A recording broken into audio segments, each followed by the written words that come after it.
Hi everybody, and welcome to another episode of WOD Doctors. Hey, in our nutrition challenges, we find over time more and more we discuss the topic of having a healthy relationship with food as being a key success variable. One of the things that will define somebody that has long-term success with healthy eating, and we use the term relationship very intentionally because it is truly a relationship that you have with food. In fact, it's the longest term relationship that you'll ever have in your entire life. Your relationship with food starts before you're even born with the foods that your mother supplies to you while you're in utero, and that relationship will persist until the day that you die. So just like any other relationship, investing in it and taking time to better understand your relationship partner, making time for your relationship, these are things that help you to have a successful relationship with food. And there's so much to say about this topic, but in this video I wanted to just take a few minutes to outline some signs that you have a dysfunctional relationship with food. So here are some signs, and in this video we can only kind of outline signs of trouble. It will be a separate topic for a separate day or a separate medium for us to discuss all the solutions. So this is just intended to be kind of an eye-opener or possibly an awakening, or for some folks to affirm that they do have something that they need to address. There's an area of their relationship with food that needs some therapy, needs some time, needs some treatment, needs to be addressed in order for it to reach its full potential and be the healthiest possible relationship. So, I've got 7 key signs that you may have a dysfunctional relationship with food. Number 1 is that how you eat publicly and how you eat privately are 2 different things. Another way of phrasing this might be that you prefer to eat in private, or that maybe it kind of plays out like this for you, that when you're in public you'll say no, you'll decline what foods might count as a cheat food in your meal plan, your nutrition plan, but the minute that you're home, you go straight to your secret stash of cheat food and you get it there.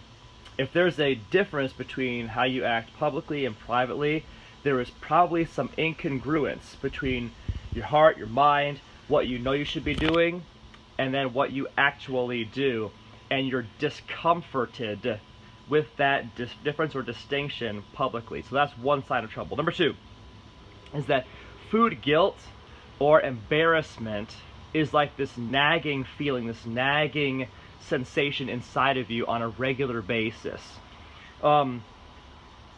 Maybe even goes farther, becomes more extreme, and you find that when you eat certain foods, you just hate yourself. Or if you eat certain foods, you feel really good about yourself.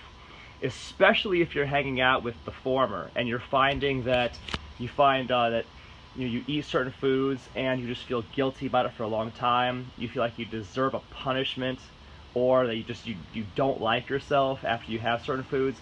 It's a sign of a serious problem that you probably need to address with your relationship with food. Number 3, you feel the need to work off the food that you eat immediately. Like the minute you put something into your body, you got the sensation like, I need to get this off of my body or out of my body as fast as possible. For some, it manifests as the compulsive need to exercise immediately. For others, it manifests as the need to like purge or in some way like try to get the food out of your body as quickly as possible. Sign of trouble. And if this sounds like you, definitely time to reach out to a food coach to address this issue. Number 4, you treat food as a punishment. For example, if you miss your appointment with your personal trainer in the morning, or you miss your lunchtime workout, you punish yourself by skipping lunch or by skipping dinner. understand that food is not something that you earn by good behavior. It's something that you use to fuel your body.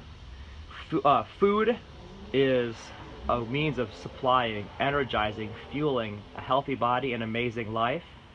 It is not a means of satisfying an appetite. Number 5. You treat food as a reward. For example, I got that promotion at my job.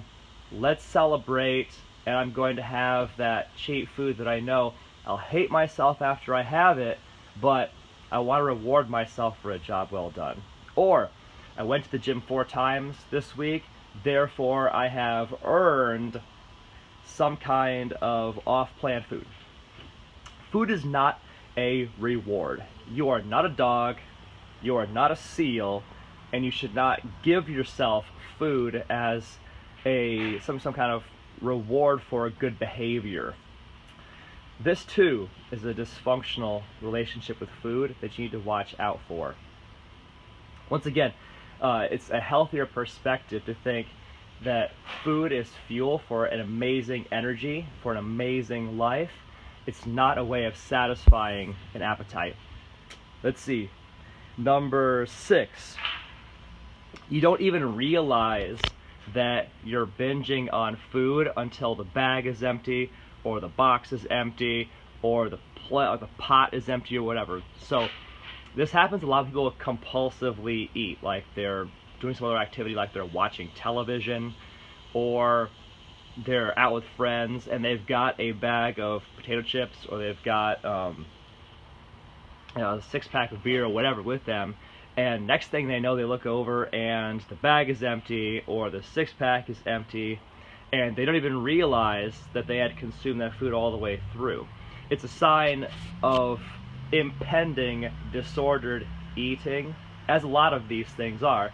Sign of impending disordered eating, where food, like your consumption food, is just happening. There's no game plan, there's no map, you're just doing stuff. Another sign of trouble. And finally, sign of trouble, of a dysfunctional relationship with food, you cut out entire food groups, like you don't eat any carbs, or you cut out all dietary fats. This definitely is a sign of impending disordered eating, because a healthy eating plan will be characterized by good balance. Food is a drug, the most common drug in any person's life, and as such, having balance in the dosing of this physiological stimulus is so important. So anyway, these are 7 things, 7 different ways that you may be able to identify that you have a dysfunctional relationship with food, and if so, probably time to start doing something about it, investing in that healthy relationship. And if you find that you can't quite figure out how to have that healthy relationship, bring in a food coach, bring in a nutrition coach to help lay out some answers for you.